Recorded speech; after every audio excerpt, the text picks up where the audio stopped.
In today's video, we're going to be helping a struggling business that operates in the all things bicycle sector, and he's also a good friend of mine, Dougie Shaw. Hi, I'm Dougie Shaw. I'm the owner of Edinburgh Bike Fitting. We've been struggling to make a profit over the last few years, and I'm hoping that today Josh is going to help sit down and tell me where I'm going wrong so I can improve my business.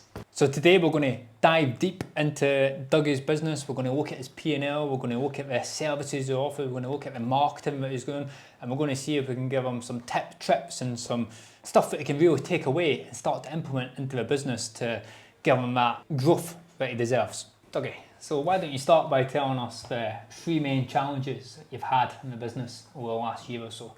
Over the last year or so with the business, a lot of what I'm struggling to accomplish is, if I'm being honest, prioritization of my time, which is very basic, but it's something I know that you're very good at. I'm struggling to really get a grasp of my numbers as well. Like, I'm really struggling to sit down on a regular basis and just do the basic fixed costs and look at that from an analytical standpoint. Not that I don't believe it's valuable, I believe it's very valuable, but it's where do I start with that? A lot of it as well is prioritizing the culture within the business. So everyone's myself as a boss, one thing that I feel that I struggle to do is command my ship a little bit. Rather than being the leader, sometimes I find it a little bit too easy to laugh and joke with the team when it suits me, but when I see the team laughing and joking, it makes it very difficult for me to call them out and keep them on task. And if you build the right culture in a way, I shouldn't have to be doing that anyway. So where am I going wrong there, and how can I be more of a boss within my own business so that the vision I have, which is a profitable bike shop, become a reality? So I think there's a lot of things we can jump into there. We'll start off with the numbers. I suppose that's the easiest one. So I know you're not a numbers guy. I know Dougie well. He's not a numbers man, but he is a marketing man. He understands videos and making captivating content. That is your skill set. But something really easy that we've just started doing, and I might even just draw it up in the board so the listeners and the watchers can watch us. So numbers can seem confusing, and if you've got a lot to look at, then it's just like that. So we create a daily dashboard at JDS, and we're just simple as A4 bit of paper on a spreadsheet, and we've got maybe the 4 or 5 most important things number wise, and you fill it out each day, or you get your team to fill it out each day. So for us, we do sales, and then we have day of the week there, and then we follow it down each day. Yeah. And then we would have labour and hours. So how many hours? So I know you've got mechanics and you've got bike fitters. Mm-hmm. So in the hours you'd work, if Dougie T worked 8 hours, mm-hmm. you'd put in that he's done 8 hours that day. Or if you had a couple of mechanics in, you would add up how many hours, and then you can quickly see if your labour is converting into sales each day for your workshop. And then we've got sales to labour turnover ratio. So try and figure out a percentage that you don't want to spend above on sales. If you're getting £100 of sales and it's cost you £30 to do that, your sales to labour ratio would be 30%. For us, we want to keep it below 33%, but each industry is different. If you a care home or a nursing home will be 50-60%, or a day nursery will be 50-60%. A bike shop might be 20%. Then we track our net profit every day, and this can be whatever is specific to you. So in your bike shop, you've got your online shop as well. You're selling all your Lake shoes online, so you could have online sales here, and then that could be your mechanic sales. Other things that you could have is sickness. So how often are your staff off? That'd be quite important. We have overdue debtors. So how much money are you due in at any one time? And the other key thing that we would monitor is zero cost visits. So for you, it could be returning bikes that are having to come back because a free follow-up. A free follow-up. Mistakes that are costing the business money. So for us, it's if we were going back to a job to finish it and we thought we had finished it, so it's zero cost visits. So let's just run through an example for you. So zero cost visits could be, say your mechanic's mucked up a bike and he's not tightened the brakes on it. then that bike's coming back and it's not making any money in the workshop. Yeah. So how often would you say that happens? Recently, a lot less, thankfully, but it's happened in the past. Yeah. So probably on average, in the last 28-day period, I would say less than half an hour a day. 20 minutes of Okay. time you're... Per day. On average, that's an average of every single day. What I do with our daily dashboard, we do Monday to Sunday, and at the bottom of the week, we total it and we average it. Right. So we'll have a total for the week, and we'll have an average. So if you track that every day, you can see the trend in your business. Are you getting more efficient and stuff's going out the door right first time each time? Or are you getting less efficient and you've got a lot of problems coming back? And when you start to see that trend, then that's where you can step in and tweak things to make it work better. Overdue debtors, that'd be like, how much money have you got sitting out due in from your customers? So an example of this would be, I've got a customer with a tri-bike that owes us £1,200, and I've got another job that's due out next week, and we're waiting for the money on that one. That's £2,600. So there's 3,000 over, almost £4,000. Yeah, and so you can monitor that each day, and you can again see what your average is. For a business like yours, you should be taking as much money as possible up front. If somebody's buying a bike, if you go to Halfords, you buy the bike when they ship it to you, or you buy the bike when you get it. And it could be the same with you if you sort of tweak that model. Because do you do that just now? We take 2/3 up front. Yeah. So if you tweak that model and the package, I think people would 100% do that. Or just pay everything up front. Yeah, you don't go to John Lewis and then pay 2/3 for your fridge and then come back and pay the rest after. Maybe different for your mechanics because they'll pay when they leave. But yeah, especially for big purchases, people would expect that. Just to pay it up front. We're going to tweak our model that you pay for your sheds 100% before you get it. Once I've built out all the packages, it's fixed prices. And if you train your customers that that's how you operate, then that's what we'll end up doing. Okay. So then the next day, what you would do, on Tuesday, you would look, and if you're still due that £3,000 in, you'd put the £3,000 in again, and then your average for the week, it will follow what is each So day. that column's all about what you're due in at any one time. Yeah. Right. Okay. No, it's specific for that day. Okay. And because keep the cash flowing to keep the business going. And if you run out of cash, it's like having a cardiac arrest, where if you run out of profit, it's like having cancer. It's a slow dying death, which is not quite as nice. But cash, it's bang, dead. So then, sickness. So then, how often are your staff in? Are they always off, or are they always off on a Monday? So very rarely, and so I'm not worried about that sort of thing. I feel like I've got respectful staff from that point of view. But as your business grows, having this all set up so that zero is zero, that's good. Yeah. But if you start to see a trend as you start to employ more and more people, and you've got somebody always off on a Monday, then you can be you're part of the Monday Club. Yeah. Come into my office and have a chat with him. This is just a real quick way where you can.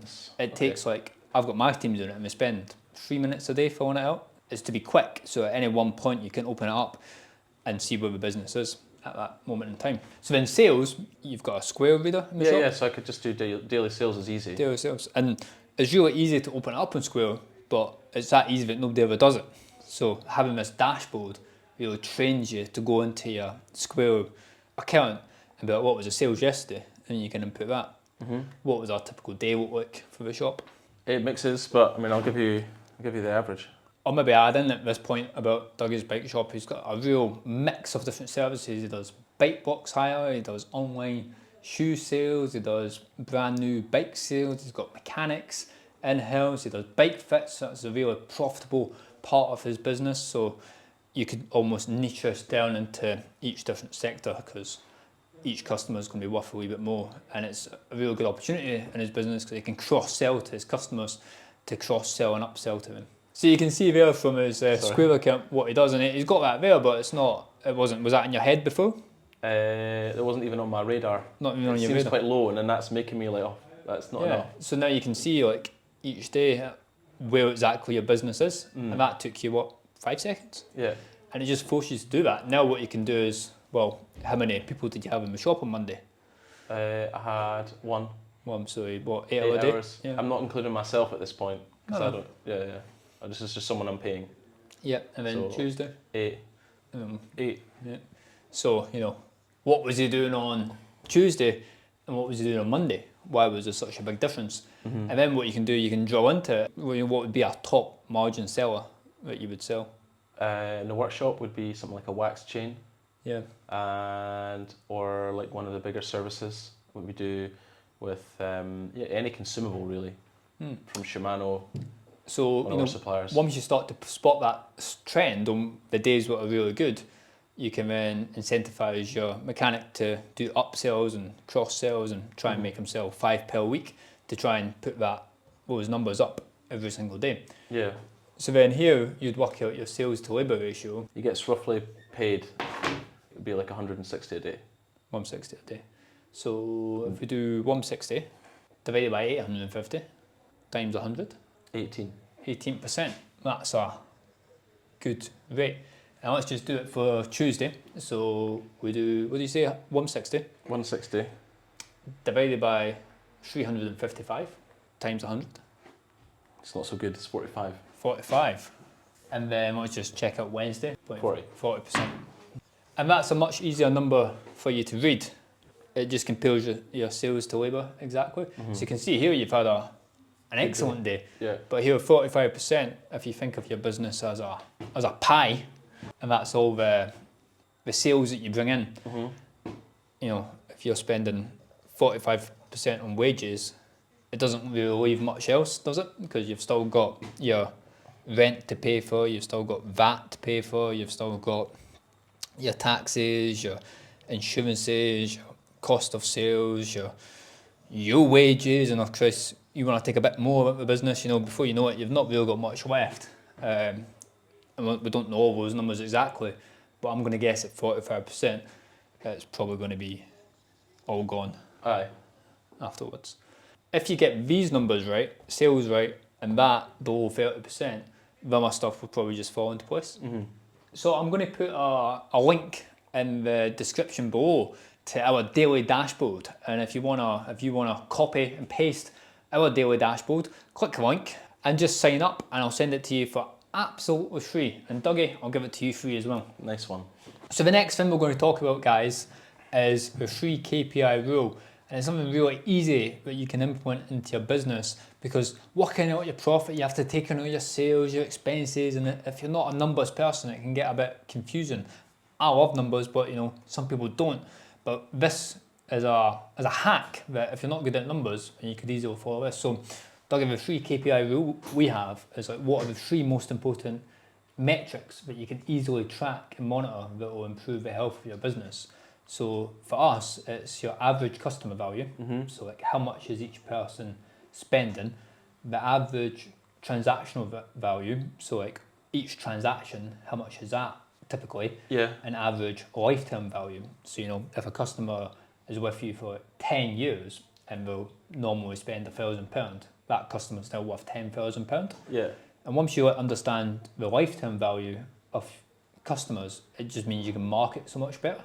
So yeah, let's work out what your 3 KPIs are, so you can take it back into your business and start to implement it. Okay. So again, I've got a template that I can share this with you as well. If you have 3 columns, call this ACV, your average customer value, your ATV, and then your ALV. So let's just run through a quick example of what your business typically looks like and how we can make it better. On average, what would you say somebody comes in and spends? So my average sale over the last year is 330. And then all you would do to work out your average customer value, you would open up your P&L, you would look at what your annual sales were, or we always do the last 12 months, and then divide that by how many people bought from you. Add up how many sales you had, Okay. and divide it by how many people bought from you. So we know Dougie, over the last 12 months, had 420 customers.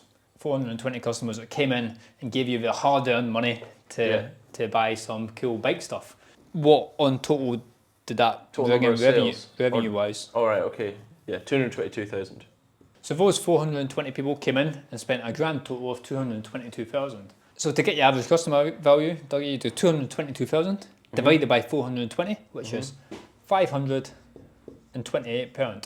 So you can see each customer that walks in your door is worth £528, and on average, the average transactional value will be £330.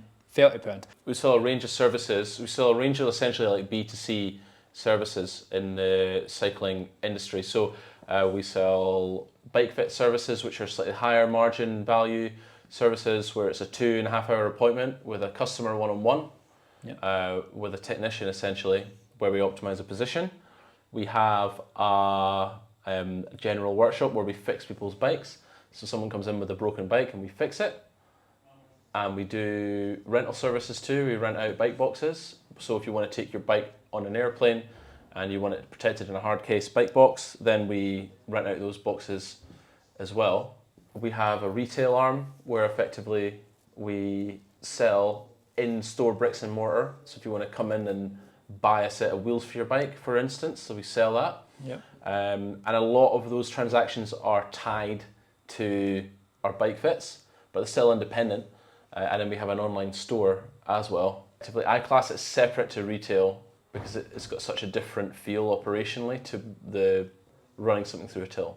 So that's a really good wide range of services and a really good average customer value. Now, each of those customers, how long do you reckon they stay with you for? 1 year, 2 years, 3 years, 5 years? Well, it depends if we break their bike or not. But for instance, I did a bike fit on a guy on Sunday who I remember within the first 2 weeks of doing business, I remember him because he came in, him and his dad came in back to back. And then there he was on Sunday.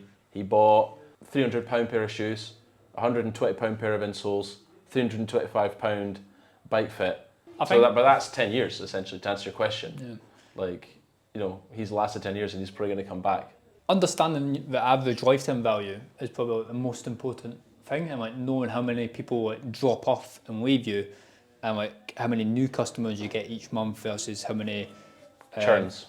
What your churn is between customers.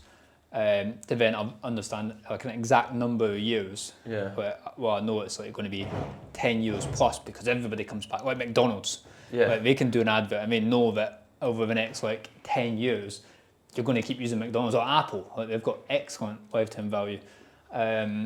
But for us, it's is it 2 years, 5 years? Let's just say it's 5 years because people might move and leave Edinburgh. Yeah. And if they leave Edinburgh, then that's it. To figure out this, you do 5 times 500. So it's each customer's worth £2,500 roughly. So you're breaking down the annual. Yeah. Times the kind of average customer value for the year by a year. How many years you think they'll stay with you? Yeah. Now if you mess up somebody's bike and it's going to cost you £100 to fix that mistake. Still worth it. Because on average you spend £2,500.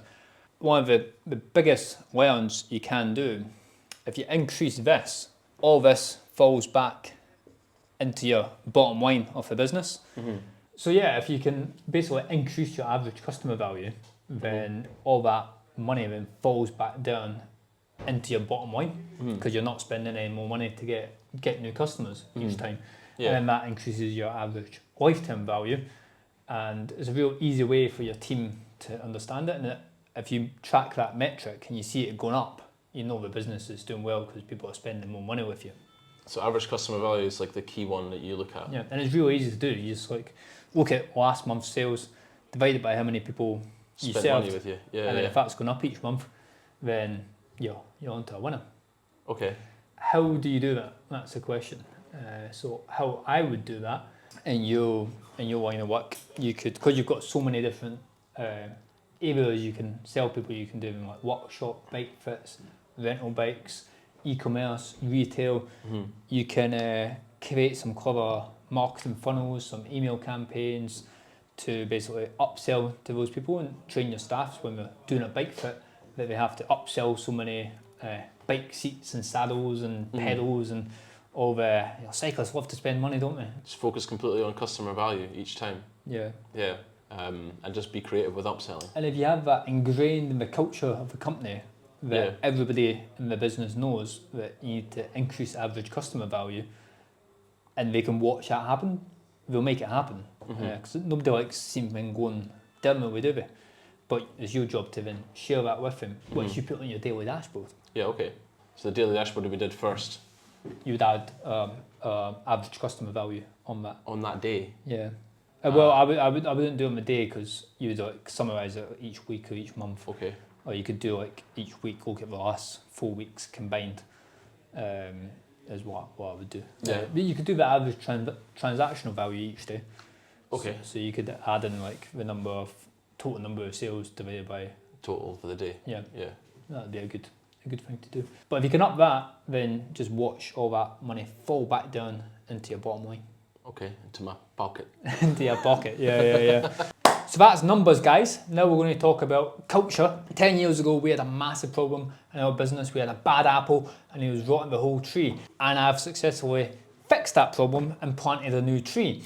But today, we're going to look at Dougie's cultural problems and we're going to him fix it. Okay. So, culture. What's the problem, officer? When I first started a business, I started it with a friend. And it would be like, when he made a mistake, I found it very difficult to hold him accountable. And effectively what then happened was, as we took other staff members into the business, before that staff member had left the business, there was two kind of problems happening. So first of all, I was used to managing a friend in a very friendly and forgiving way. And then they're also seeing us laugh and joke in ways that maybe not necessarily as like inappropriate, but effectively could be looked at like that, because it's just like we're having a laugh as opposed to actually talking about business. So there was that issue, and then also at the same time, because they see him making mistakes consistently and getting away with it, the staff then see, right, there's an acceptable minimum standard that I know I can get away with, and even if it's like subconsciously knowing that like I can like make a massive mistake on a bike that essentially poses a safety risk to a customer, and that person never got fired, so that subconsciously is telling them they can get away with like problems. It makes it very hard for them to really care about getting the job done right, and then managing that discipline when they haven't. And then effectively what started happening would be, especially some of the younger staff that were newer, they would like, I would like walk through from being one-on-one with a client, because essentially I'm still quite hands-on at this point with the business. And I'd go through and I'd see him sat looking at his phone, not doing any work, and almost that kind of like rush to put the phone away because he knows he's been caught. But then rather than kind of call him out or know what to do, I'm sort of sat in this situation like, well, I don't want to explode at him and get angry, because that's not going to help either. But then how do I work away at these problems in the business and actually become more of a leader and steer the ship in the way that I want it to go to with my actions and behaviour? There's a couple of things there. You know, the culture of the company will make or break the success of the company, in my opinion. And if you get it wrong, the business will just drown. It'd be like crashing your ship into some rocks. But you as a leader have to navigate that. But you know, smooth seas don't make skilled sailors. Yeah. So you have to go through a bit of adversity to get through that. I've got a really good diagram I want to show you. Okay. Guys, if you want any of the resources that we've used in this episode today, I'm going to give you them for free. There's a link in the description. Click it below and I'll send them off to you right away.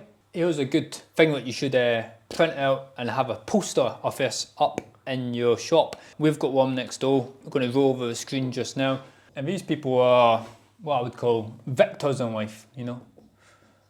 And these people are victims.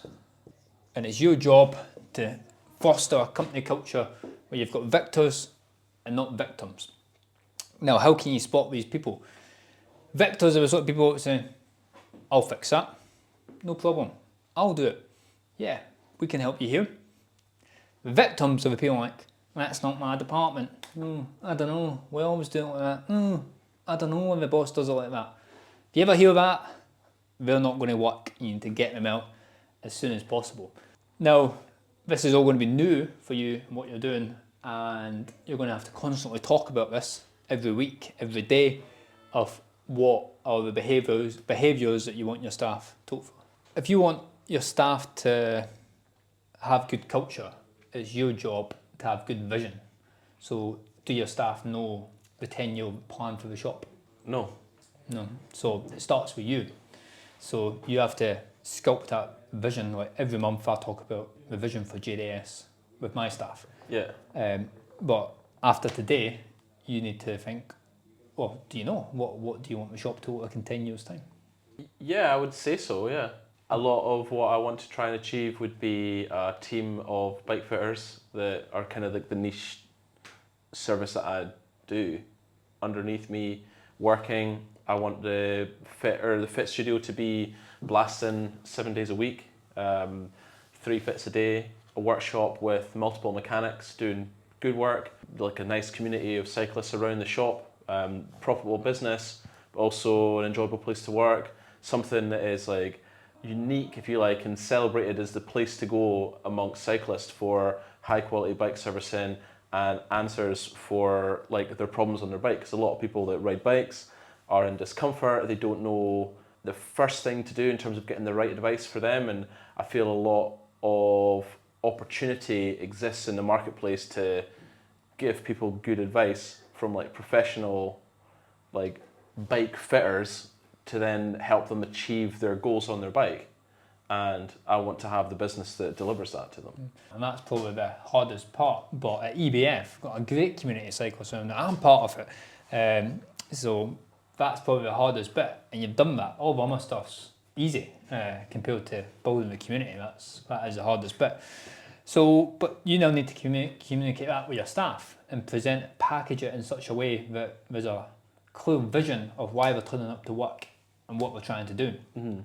Like I was saying, you've got your vision, and that's your job to enforce that down to your staff, and you have to be the leader and talk about that every day. What happens on a Sunday when people go to church? The minister says what he says last week, but he keeps repeating himself, doesn't he? Why did the army do roll call? They do the same thing. Schools do assembly. You need to do it as well. And then you've got the mission. Repeat that on a day-to-day basis. And then you've got culture. All these things tied together. Your VMC, as I like to call it. Then what you can have is what I like to call the triangle of success, where you've got up here your E, entrepreneur. Then you've got here, as you grow, your management. And then here you've got your C. This is not a mathematical equation, don't worry. Your clever upper. Now the entrepreneur, if you think of us like the army, he's your general. He's leading the show. He's shouting out the vision. Your M, that's your sergeants. What do the sergeants do?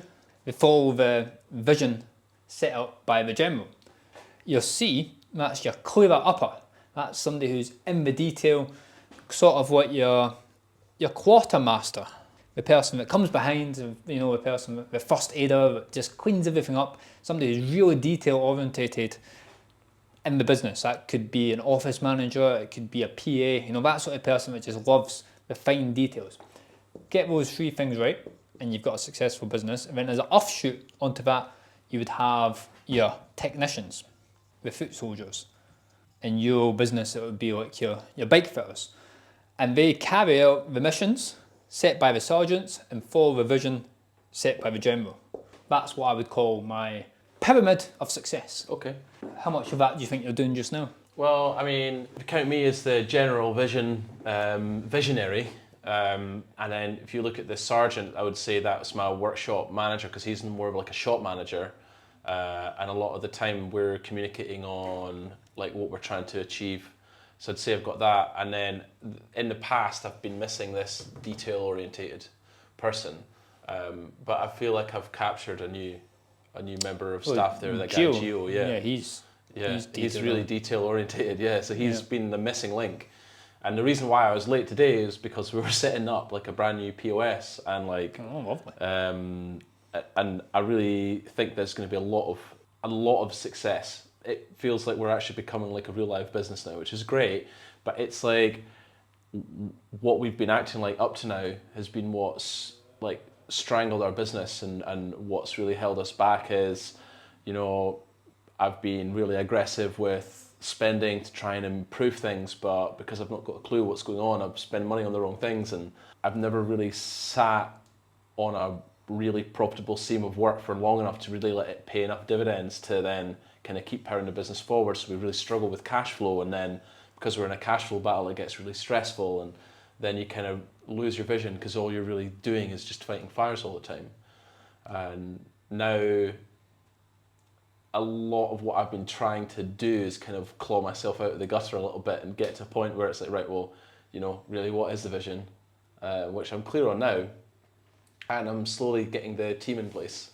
Like I've got my manager, I've got my kind of my quartermaster. What was like the cultural The clearer upper. The clearer upper, yeah. So I've got my clearer upper, Geo, and then now it's like the technicians are the people in a way that I'm like weirdly missing out on, because it's like I've been the technician up to now, and now I'm kind of at a point where I'm needing to take a step back so I can get more people underneath me. So it's that time management thing where it's like, right, well, how do I train people what I do? And I'm kind of stuck trying to make enough money to be able to get myself free of that, like having to do all the work all the time, and let someone else like find ways to train. And it's like trying to work at the priority list of how to get there. That brings us very neatly into our third problem, time management.